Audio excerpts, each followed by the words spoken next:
ইলেকশনে ডক্টর মোহাম্মদ ইউনূস জামাতের পক্ষে এনসিপির পক্ষে মেকানিজম করেছে। নাহিদ ইসলাম এবং জামাতের আমির শফিকুর রহমান এই নির্বাচনে পাশ করে নাই।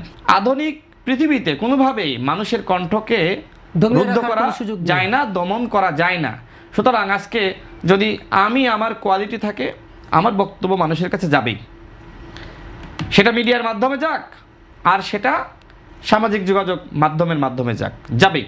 তো আমি যে কথা বলছিলাম, দেখেন আজকের বাংলাদেশে জামাত ইসলাম যেভাবে দেশকে পিছনে ৭১-এর সেই বিরোধিতার জায়গায় নিয়ে যাওয়ার চেষ্টা করছে, এটা দেশের জন্য ক্ষতি হবে, তাদের জন্য ক্ষতি হবে।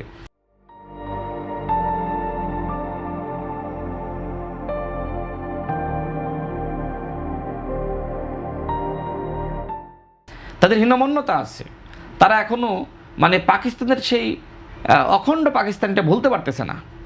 তারা মনে করতেছে কোনো একদিন যদি ক্ষমতায় যাইতে পারি, আমরা সেই সময় রাষ্ট্রযন্ত্র ব্যবহার করে আমরা আবার সেই অখণ্ড পাকিস্তান আমরা গঠন করব। এটা কি সম্ভব? তাদের চেতনা সম্পর্কে আপনি যেহেতু যেমন কনসার্ন, নিশ্চয়ই মানুষও কনসার্ন। অবশ্যই। কিন্তু ৭৮টি আসন কিভাবে পেল সেটি যদি বলি, দেখেন ইলেকশনে ডক্টর মোহাম্মদ ইউনূস জামাতের পক্ষে এনসিপির পক্ষে মেকানিজম করেছে। নাহিদ ইসলাম এবং জামাতের আমির শফিকুর রহমান এই নির্বাচনে পাশ করে নাই।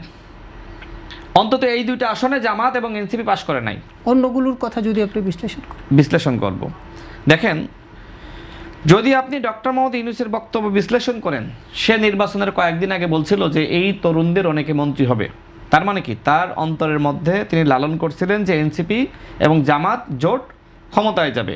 এই যে এনসিপি শুরুতে দেখবেন যে জামাতের কট্টর, তারা কিন্তু বিরোধিতা করলো না। এনসিপি বলল যে জামাত স্বাধীনতা, সার্বভৌমত্ব এবং মানচিত্রে বিশ্বাস করে না, তারা স্বাধীনতা বিরোধী, সার্বভৌমত্ব বিরোধী একটি দল। এনসিপি বলছে না, নাহিদ ইসলাম বলছে না যে যাদের ৭১-এর দায় আছে আমরা তাদের সাথে জোট করবো না, বলে নাই। নাহিদ ইসলাম বলে নাই যে জামাত সংস্কারের নামে প্রতারণা করছে, বলে নাই। এই নাহিদ ইসলাম কিভাবে জামাতের আমিরের নেতৃত্ব গ্রহণ করে সে জামাতের জোটে তার দল এনসিপিকে নিয়ে গেল? এর মূল মাস্টার মাইন্ড হলো ডক্টর মোহাম্মদ ইউনূস এবং কয়েকজন উপদেষ্টা, অন্তত ২ জন উপদেষ্টা। রাজনীতিতে তো এরকম কোথাও আছে যে এই এনসিপির যে প্ল্যাটফর্ম সেটি জামাতের বি টিম হিসেবে কাজ করেছে। কিসের বি টিম? এখন তো এনসিপি আর জামাত সব ভাই ভাই হয়ে গেছে, একই হয়ে গেছে। এখন এনসিপির ওই শোনেন, এনসিপি ওই যে নতুন দল গঠন করার পরে যেভাবে মানুষ মনে করছিল যে এনসিপি একটা নতুন শক্তি হবে, আওয়ামী লীগ যেহেতু ভেনিশ হয়ে গেছে, এই বাংলাদেশে এনসিপি হয় ক্ষমতায় যাবে বা তারা অপোজিশনে যাবে। জামাতের কোনো নামগন্ধ ছিল না।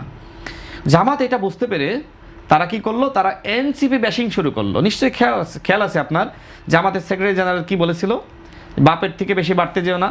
আমরা দেখেছি যে অন্তর্বর্তীকালীন সরকারের মোটামুটি আপনার 3 ভাগের 2 ভাগ সময় যদি আপনি বিশ্লেষণ করেন, আমরা দেখেছি সারাদিন জামাত এবং এনসিপির দ্বন্দ্ব। আমরা দেখেছি শিবির এবং বাকসাসের দ্বন্দ্ব। ডাকসু নির্বাচনের পর পর্যন্ত আমরা দেখেছি, দেখেন না, আলাদা আলাদা ইলেকশন করেছে। তার মানে কি, এনসিপি আসলে স্বতন্ত্রভাবে একটা দল হওয়ার চেষ্টা করছিল। কিন্তু এনসিপি বড় হলে তো জামাতের রাজনীতি থাকে না।